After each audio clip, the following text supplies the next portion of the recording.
Merci d'être avec nous sur la télévision Isanganiro.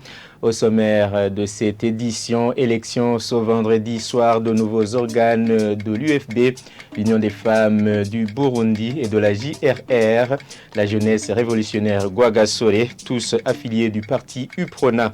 Le président de ce parti interpelle ces nouveaux élus à travailler pour solutionner les défis auxquels fait face le pays.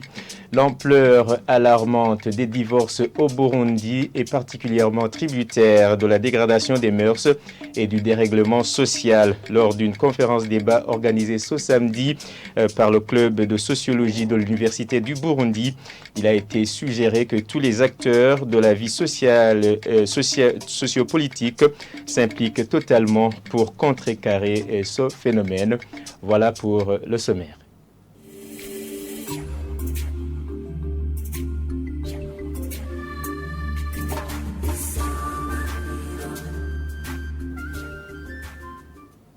L'Union des femmes du Burundi et la jeunesse révolutionnaire Rwagasore, affiliées au parti UPRONA, ont de nouveaux organes à leur tête depuis ce vendredi soir.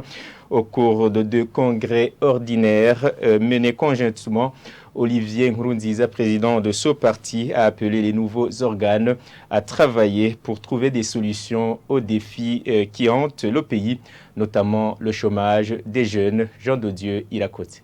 Selon Odette Bizumuremyi, élu secrétaire général de l'Union des femmes du Burundi, les 2 mouvements ont connu des organes qui ont passé outre les directives du parti, raison pour laquelle les nouveaux organes se sont engagés à suivre de près les directives de ce parti.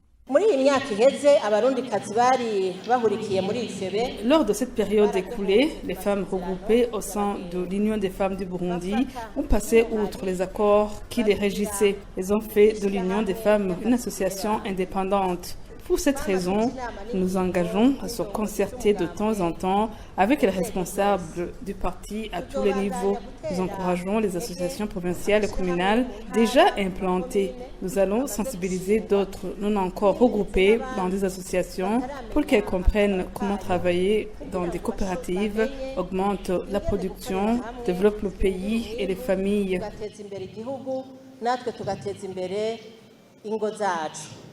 Hatungimana Silini et Espérance Sindaïgaya ont été élus respectivement secrétaire général adjoint et secrétaire exécutif. Concernant la jeunesse révolutionnaire Rwagasore, Irakoze Arnon a été élu secrétaire général, Jimini Suidje et Fridolin Kwizera respectivement secrétaire général adjoint et secrétaire exécutif.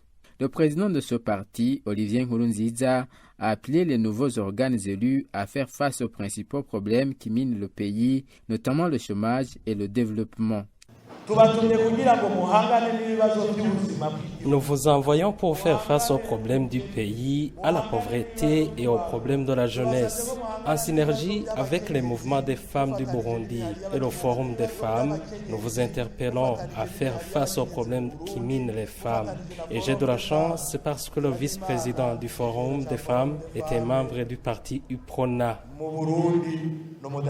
Selon les congressistes, une période de 32 ans passée sans élection des organes de ces 2 ligues de femmes et jeunes affiliés au parti de Rwagasore. L'Agence de développement du Burundi a signé un mémorandum d'entente avec le Bureau burundais de normalisation pour faciliter les activités des industriels. Propos de Didas Ngendakumana, directeur général de l'ADB, qui indique que le constat est que les entreprises commençaient à produire sans autorisation du BBN. Il souligne que les entrepreneurs burundais ne peuvent pas écouler leurs produits sur les marchés locaux et internationaux sans certification. Suivez-le. Après avoir bénéficié des documents de l'ADB, l'initié doit avoir aussi l'autorisation du Bureau burundais de normalisation, parce que c'est cette institution qui contrôle si ces produits ne sont pas nuisibles à la santé humaine. Donc, ça ne signifie pas que, après avoir obtenu les documents de l'ADB, l'initié doit directement ouvrir les portes sans passer par le Bureau burundais de normalisation pour que ces techniciens puissent venir voir si ces produits sont de bonne qualité et ne sont pas nuisibles à la santé humaine. Ici, même au niveau de la l'ADB, nous avons été saisis et nous avons échangé avec l'autorité générale du bureau burundais de l'organisation qui a travaillé avec son équipe pour voir comment trouver des solutions à ces problèmes. Et certaines entreprises ont été ouvertes le jour même où on avait fermé ces usines. Ils ont dit vérifier encore au niveau des papiers et ont trouvé qu'il n'y avait pas eu de la vérification suffisante pour les cadres qui étaient déployés sur le terrain. Et d'autres ont dit attendre pour qu'il y ait la vérification progressive. Et on a trouvé qu'il n'était pas en ordre. À ce moment-là, nous allons continuer nos activités conjointement avec le BBR et les industriels, les entrepreneurs, pour les sensibiliser, les former même pour qu'ils puissent produire des produits de bonne qualité, vendables sur le marché local et international. Page société à présent, la dégradation des mœurs et le dérèglement social font partie des causes à la base de l'ampleur inquiétante du phénomène de divorce au Burundi. C'est du moins le constat des médias donnés à Ishaki, représentant légal de l'Alliance pour l'humanisation et l'action au développement intégré à 17 Yiré ce samedi à l'issue d'une conférence débat organisée par le club de sociologie de l'Université du Burundi. L'une des voies de sortie serait que le système éducatif introduise des matières sur la vie en couple. Suivez-le. Le fait d'avoir des parents ou même des mamans avec des principes, un homme de principes, une femme de caractère, ça doit commencer dès le bas âge. L'adage qui dit que igiti kigorogwa kikiri gito. Vous êtes papa et maman, dialogue entre papa et maman, dialogue et entre les parents et les enfants. Là, vraiment, ça doit faire quelque chose pour diminuer ce taux de divorce. Et là, c'est l'éducation, la pauvreté aussi. Mais ce n'est pas un facteur à beaucoup souligner. Parce que la pauvreté, il faut que les mariés, il faut que le couple soit informé. Sache que le peu qu'ils ont, il faut gérer ça et ne pas chercher à vivre dans une aisance sans toutefois avoir la provision, avoir cet argent pour faire ça et ça. Un autre facteur, c'est l'immaturité sociale, l'immaturité dans le rôle dans la gestion des biens, du ménage, gestion d'un homme, gestion d'une femme. Ça aussi, il faut que les jeunes se préparent. L'État, le gouvernement, le pays, c'est l'ensemble de toutes ces familles, de tous les foyers. Et là, alors, l'État doit être responsable. Si avec ces facteurs-là cités, l'ignorance, l'éducation, l'État doit organiser des séances de sensibilisation, mobilisation dans différentes écoles et même dans différentes universités, dans différentes institutions.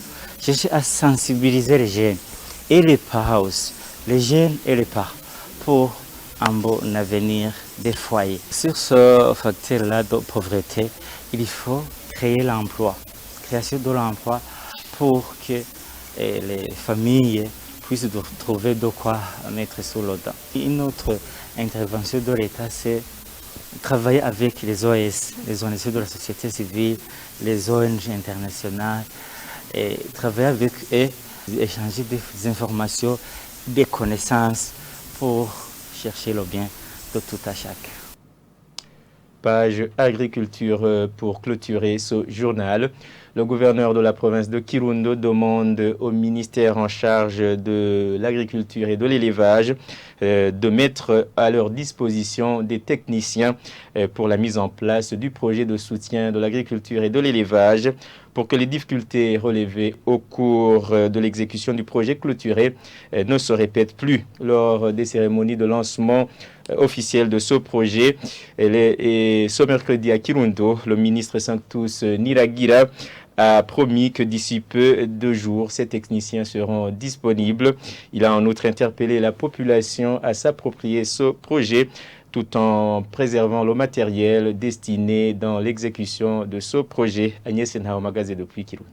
Lutter contre la famine et la pauvreté, tels sont les objectifs du projet d'appui au développement durable des chaînes de valeur de l'agriculture et de l'élevage au Burundi, qui sera exécuté dans 3 provinces du Nord, comme l'indique le représentant pays de la Banque africaine de développement BAD, en sigle au Burundi.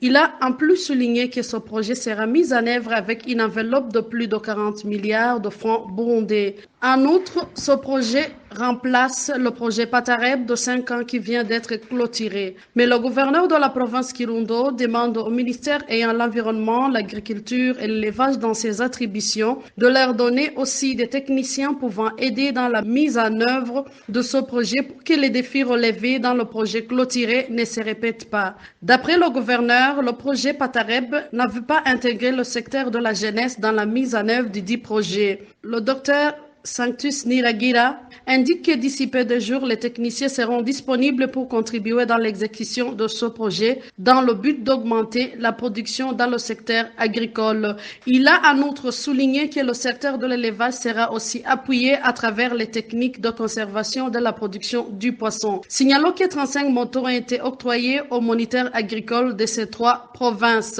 Le ministre interpelle la population de ces provinces de s'approprier de ce projet et de bien garder le matériel qui sera utilisé dans le dit projet. Quant à l'implication des jeunes dans ce projet, il a indiqué que les jeunes ne seront pas oubliés. Eh bien, c'est par ici que nous clôturons ce journal. Merci pour votre aimable attention. Bonne suite des programmes sur la télévision Isanganiro. Bon week-end.